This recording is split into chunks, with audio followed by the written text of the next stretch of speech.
Los trastornos ácido-base se han relacionado a un gran número de situaciones clínicas, principalmente en pacientes hospitalizados, en pacientes críticos que vienen al área de emergencia. Estos cambios en la sangre, en el pH, ocurren a través de tres variables: dióxido de carbono, la concentración relativa de electrolitos y la concentración de ácidos Levy. En el caso de un paciente crítico, estos trastornos ácido-base van a desencadenar en un daño generado por la alteración en la función de proteínas de tejidos y órganos, expresándose con edema cerebral, convulsiones, disminución de la contractilidad miocárdica, arritmias, vasoconstricción pulmonar. Pueden generar una respuesta compensatoria generada ante el disturbio, pero llevan a un agotamiento respiratorio e insuficiencia respiratoria secundaria, o una alteración funcional de las células del sistema inmune, promoviendo la inflamación, como ocurre en la acidosis hiperclorémica.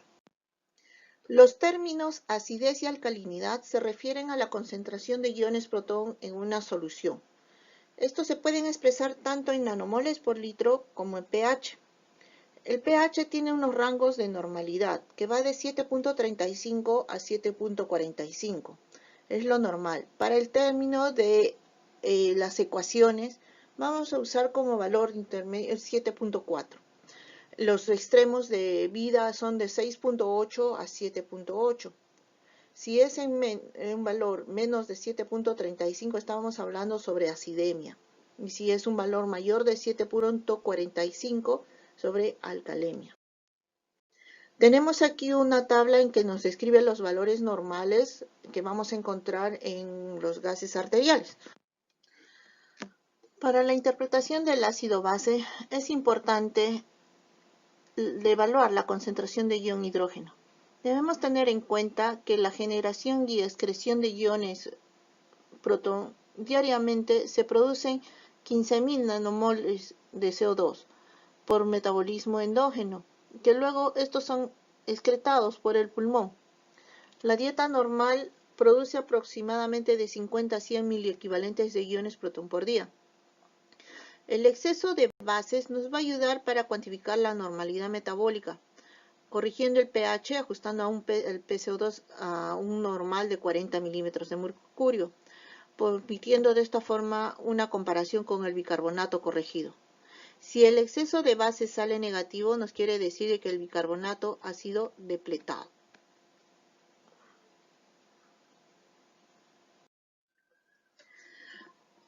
Para la acidosis metabólica, existen 4 mecanismos básicos para que ésta se produzca.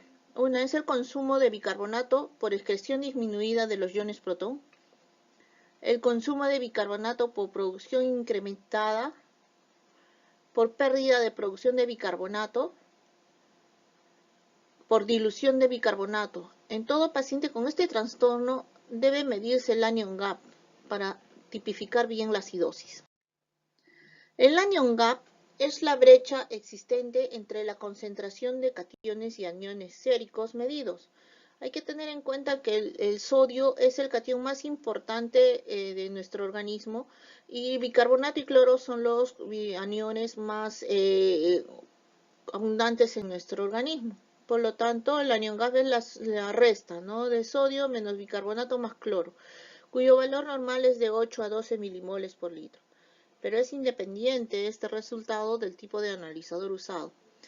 Definitivamente, si el anion gap es mayor de 25, entonces estamos frente a una acidosis metabólica.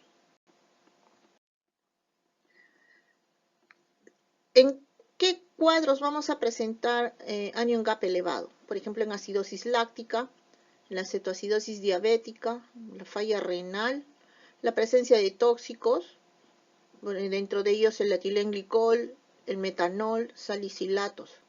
Y podemos encontrar el anion gap normal en pacientes con acidosis metabólica hiperclorémica, en diarreas, en fístulas pancreáticas, en casos de acidosis tubular renal, en hiperparatiroidismo, en la utilización de fármacos, dentro de ellos el cotrimoxazol, la anfotericina, los topiramatos, la administración de ácidos e inhalación de gases con cloro o en uterosismoidostomías. La acidosis láctica es la acidosis más común con anion gap elevado. Esta es de dos tipos. La tipo A, que se produce por hipoperfusión, ya sea por envenenamiento por monóxido de carbono, por hipoxia. La mortalidad es hasta del 80%, si es que no se corrige. Y la tipo B, en la cual existen tres subtipos.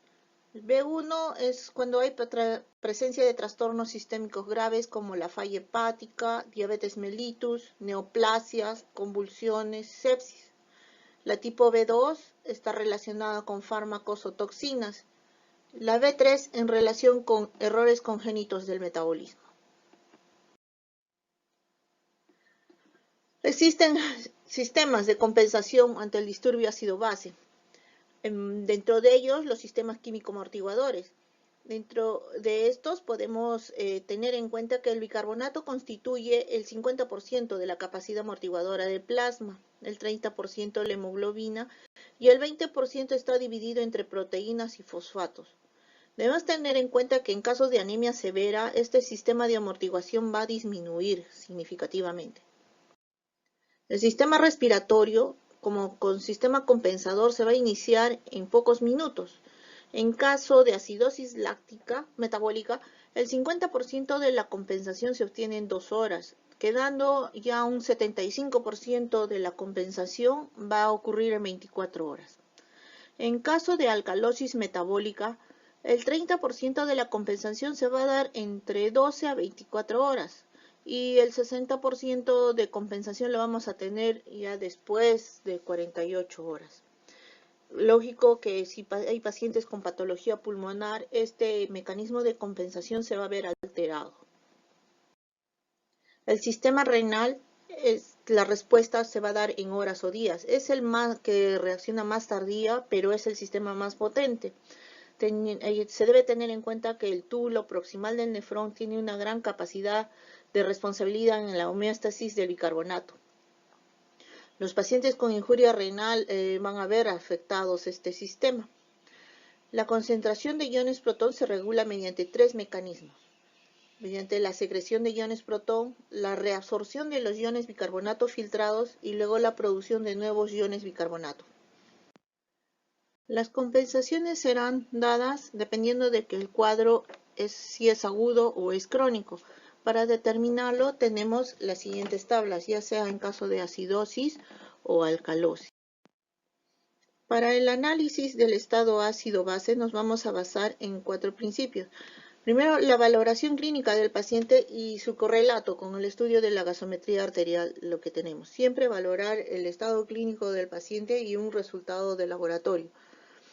Para el análisis de este estudio lo vamos a hacer según el enfoque de Henderson-Hasselbalch, ya un clásico, determinando el trastorno primario. Tercero, debemos determinar el mecanismo compensador y la eficiencia del mismo. Determinar luego el trastorno asociado o uso de exceso de base. Y más para casos más complicados, ya el enfoque integral de Stewart, el cual se basa en 3 variables independientes que consideran la concentración de iones protón, electrolitos y la concentración de PCO2. Bueno, de trastornos primarios vamos a tener 2 tipos, los metabólicos, que están en relación con el bicarbonato, y los respiratorios, relacionados con la concentración de PCO2.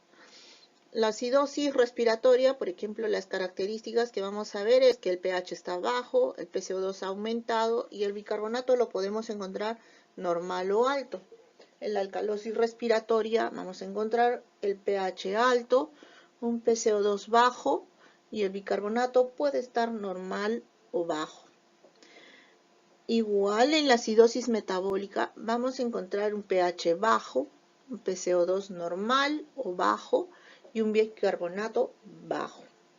En la alcalosis metabólica, por el contrario, vamos a encontrar un pH alto, el PCO2 normal o alto y un bicarbonato alto. Característico de los pacientes con vómitos, con quemaduras, por ingestión de exceso de bases. Muy bien, entonces el pH, si está en un valor de 7.36 a 7.44, estamos en un estado eudémico. Si es mayor de 7.44, estamos frente a una alcalemia. Si el bicarbonato está elevado, estamos frente a una alcalosis metabólica.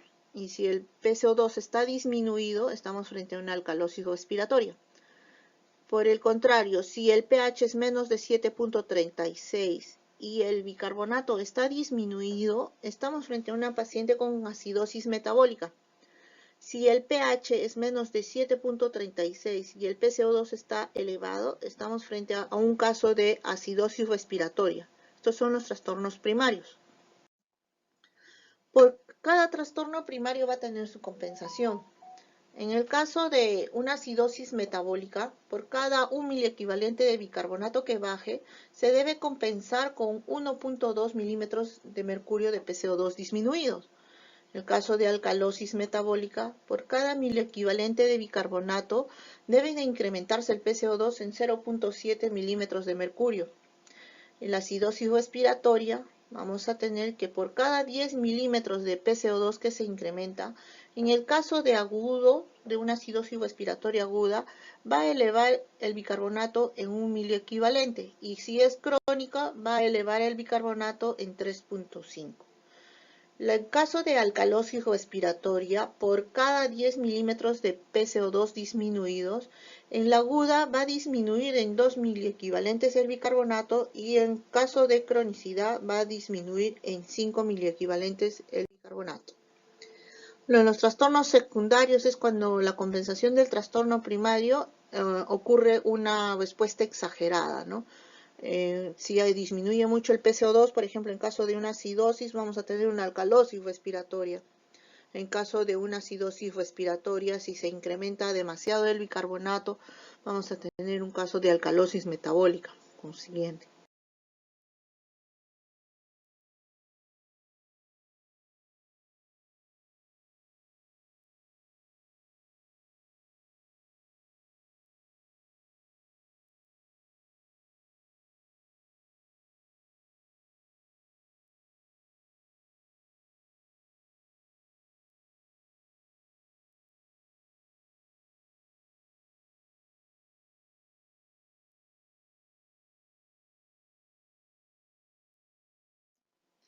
Entonces, ¿cómo vamos a pasar a leer un AGA? Primero debemos determinar el pH. El pH, como les dije en las anteriores diapositivas, vamos a tener un valor normal de 7.4. Si el pH es menos de 7.36, estamos frente a una acidemia, y si es mayor de 7.44, casos de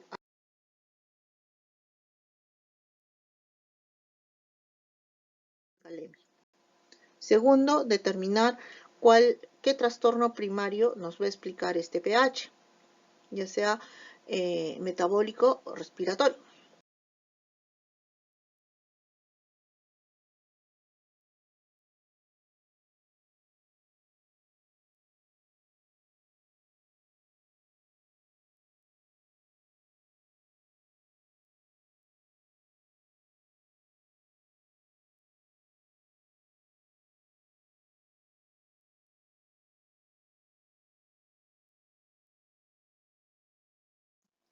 Tercer paso, si hay alguna compensación secundaria adecuada. Este cuadro nos resume los valores para los cálculos subsiguientes. En el caso de acidosis metabólica, un cuarto paso sería averiguar cómo está el anion gap. El anion gap tenemos la fórmula Y, es sodio menos bicarbonato más cloro. El valor normal se sitúa entre 10 más menos 2 miliequivalentes por litro. Para el cálculo del anion gap debemos de corregir la albúmina, el nivel de albúmina. Hay que tener en cuenta que por cada gramo que disminuye la albúmina por debajo de 4, el anion gap debe disminuir 2.5 miliequivalentes por litro. En el quinto paso, si el anion gap en acidosis metabólica, anion gap elevado, debemos ver si hay un trastorno metabólico asociado. ¿Cómo lo hacemos? Calculando el bicarbonato corregido. Bicarbonato corregido va a ser igual al bicarbonato encontrado más el anion gap menos 12. Si el bicarbonato es menor de 22, entonces estamos frente a un paciente con acidosis metabólica anion gap normal. Pero si el bicarbonato es mayor de 26, estamos frente a un paciente con alcalosis metabólica. Vamos a ir con un ejemplo. Tenemos un paciente con unos gases arteriales con estas características, con un pH 7.22, un PCO2 de 25, bicarbonato 14, sodio en 144 y cloro en 103. Lo primero, determinar cómo está el pH. pH es menos de 7.22, por lo tanto es un paciente que está con acidemia. El segundo paso, ¿cuál es el trastorno primario que me explica esta acidosis? 7.22, el bicarbonato está en 14, entonces es un bicarbonato disminuido, por lo tanto lo calificamos como una acidosis metabólica. Tercer paso, debemos determinar si hay una compensación adecuada. Muy bien, hay que tener en cuenta que en la acidosis metabólica, por cada miliequivalente que baja el bicarbonato, debe bajar el PCO2 en 1.2 milímetros de mercurio. Bicarbonato va a ser igual a 24, que es el valor normal, menos 14, que es el de nuestro caso, va a ser igual a 10 miliequivalentes de variación. Entonces, si por cada bicarbonato que baja debe bajar en 1.2 el PCO2, en 10 de bicarbonato que han bajado, entonces son 12 miliequivalentes que debe de bajar el PCO2.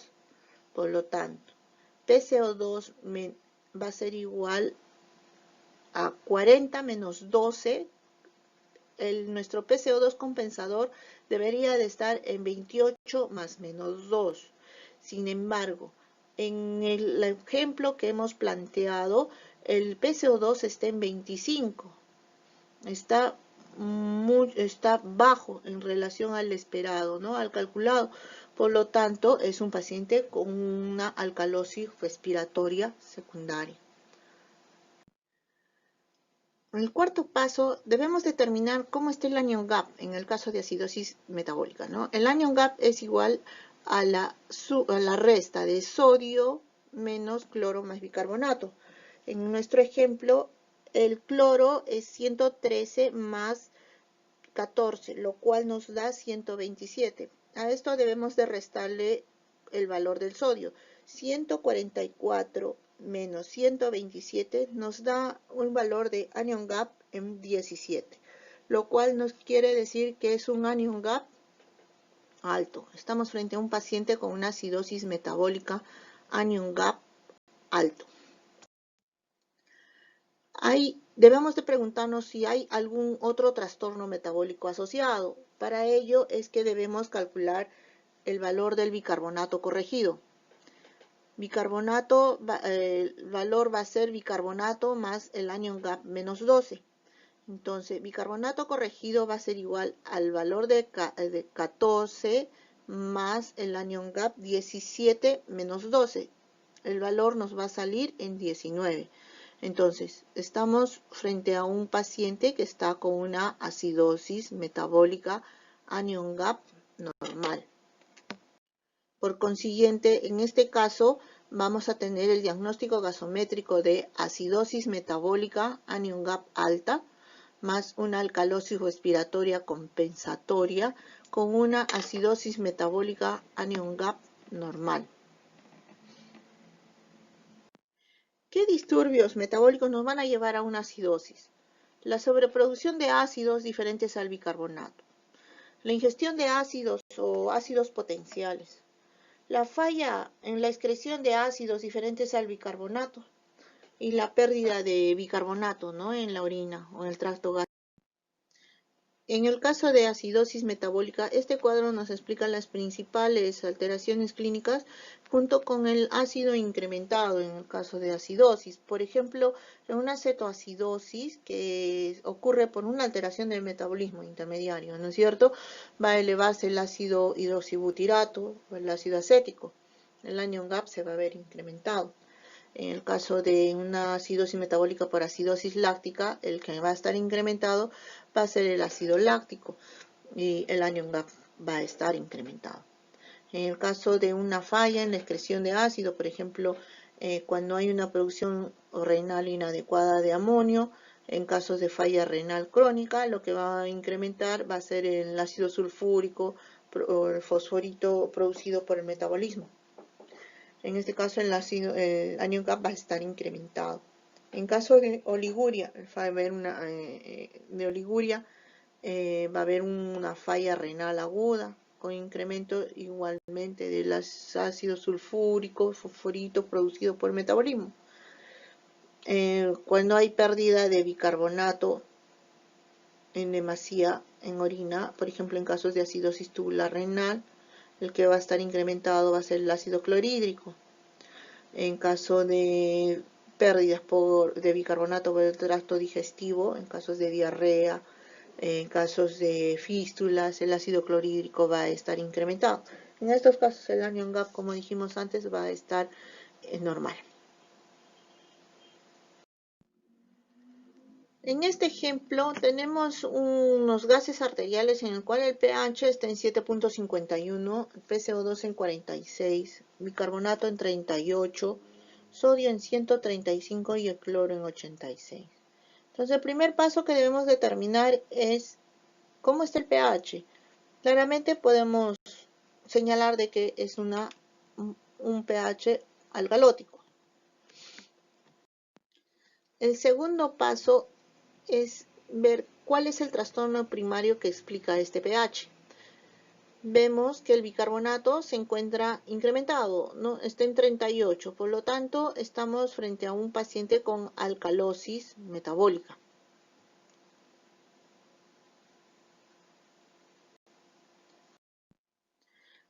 Como tercer paso debemos determinar si hay una compensación secundaria adecuada.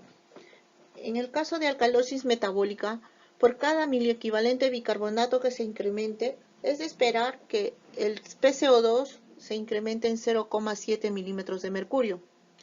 Para este caso, el bicarbonato hallado es 38, menos 24, que es el valor normal, tenemos 14 miliequivalentes de variación. Entonces, si un miliequivalente eleva en 0,7 PCO2, 14 miliequivalentes van a variar en 10 miliequivalentes. Entonces, el PCO2 esperado sería 40 más 10, lo cual nos sale en 50 más menos 2. Pero en este caso, el PCO2 solo tiene un valor de 46. Por lo tanto, estamos frente a una alcalosis respiratoria. El diagnóstico gasométrico sería entonces una alcalosis metabólica con una alcalosis respiratoria. No está compensado el caso. Casos de alcalosis metabólica.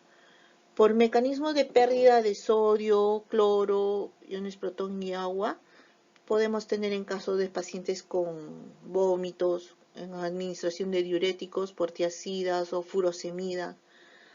En casos de depresión de potasio, por ejemplo, principalmente en el déficit de ingestión, cuando hay pérdidas gastrointestinales o pérdidas urinarias. Cuando hay una actividad excesiva de mineralocorticoidea, en el caso de trastornos hormonales, ¿no? El síndrome Cushing, aldosteronismo primario secundario, un déficit enzimático adrenal o en la administración de carbenoxolona. Cuando se administran álcalis exógenos, ya sea bicarbonatos o citratos, endovenosos u orales, o la administración de gluconato, acetato, lactato, y vamos a ocasionar una alcalosis metabólica. Los síntomas de la alcalosis metabólica son inespecíficos.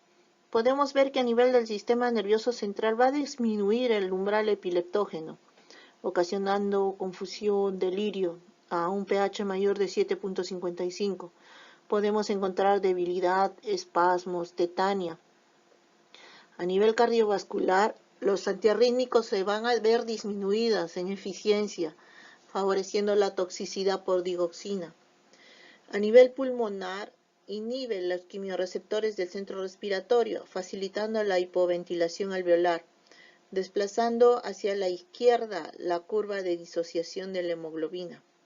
A nivel metabólico se van a ver disminuidos el calcio iónico, ya que este va a aumentar la unión del calcio a proteínas plasmáticas, pudiendo ocasionar tetania. Aumenta la producción de lactato y de anion gap.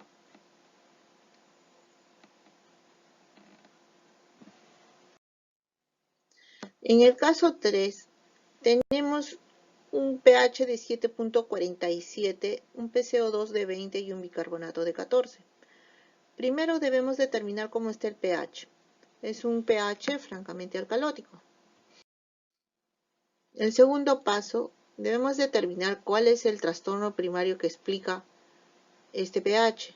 El PCO2 está en 20, ¿no? Entonces estamos frente a una alcalosis respiratoria.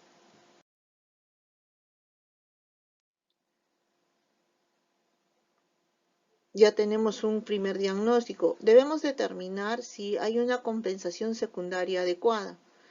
En la alcalosis respiratoria, por cada 10 milímetros de mercurio de PCO2 que baja, en el caso que sea un cuadro agudo, el bicarbonato debe disminuir en 2 miliequivalentes. Por lo tanto, es que tenemos que el PCO2 normal 40 menos 20 el hallado, hay una variación de 20 milímetros de mercurio. Entonces, si por 10 de PCO2 baja el bicarbonato en 2, en 20 de PCO2, ¿cuántos miliequivalentes baja? Tenemos un valor de 4 miliequivalentes. Entonces, bicarbonato 24 menos la variación, que es 4, tenemos un bicarbonato que debería de estar en 20 más menos 2. El bicarbonato que encontramos en el ejemplo está en 14. Por lo tanto, estamos frente a una acidosis metabólica secundaria. El diagnóstico gasométrico es un paciente que se encuentra con una alcalosis respiratoria y con una acidosis metabólica subsiguiente. ¿En qué casos vamos a encontrar una alcalosis respiratoria? Según si encontramos una gradiente alveolo arterial normal o incrementada. Por ejemplo, vamos a encontrar normal en trastornos del sistema nervioso central, en caso de intoxicación por hormonas y medicamentos como salicilatos, catecolaminas, sobredosis de analépticos, en casos de anemia, de altitud psicogénica, de exposición al calor o también en casos de pacientes que están en ventilación mecánica. Si la gradiente alveolo arterial está incrementada, lo vamos a encontrar en caso de sepsis por gram negativos, endotoxemia, en casos de insuficiencia hepática, en caso de pacientes con fibrosis pulmonar, edema pulmonar, tromboembolismo pulmonar, en casos de asma o en casos de neumonía. Caso 4. Por ejemplo, en este caso tenemos a un paciente con un pH de 7.18, un PCO2 de 80 y un bicarbonato de 30. El primer paso, determinamos el pH. Es un paciente que está con acidemia, puesto que el pH está en 7.18. ¿Cuál es el trastorno primario? Claramente se puede ver que el PCO2 está incrementado. Entonces, es un caso de una acidosis respiratoria, puesto que el PCO2 está en 80. En el tercer paso debemos determinar si hay una compensación secundaria adecuada.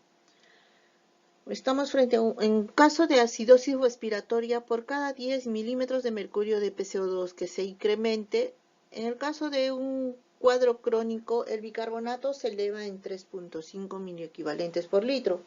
Entonces, tenemos un PCO2 de 80, valor encontrado menos 40 el normal, hay una variación de 40 milímetros de mercurio.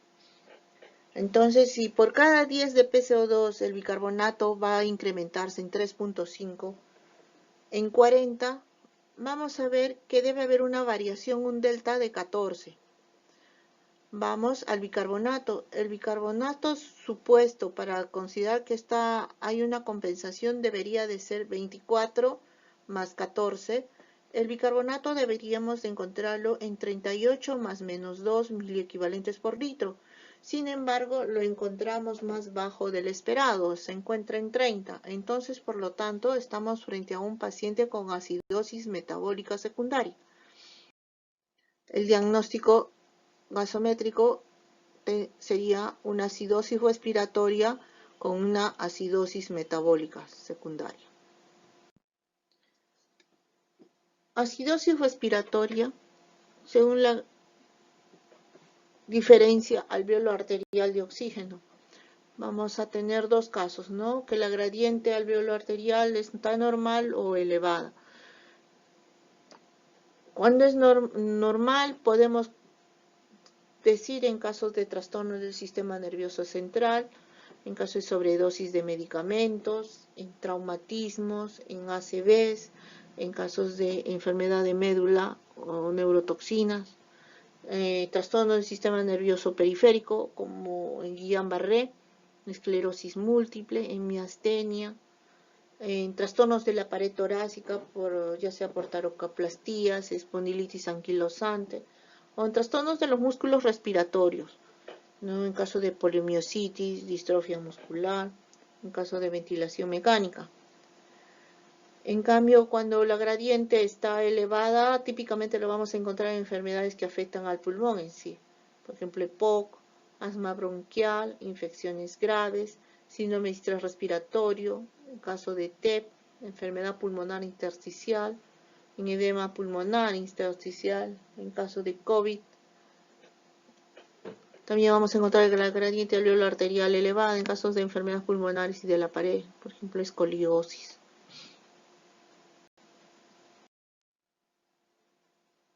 Muy bien, muchas gracias.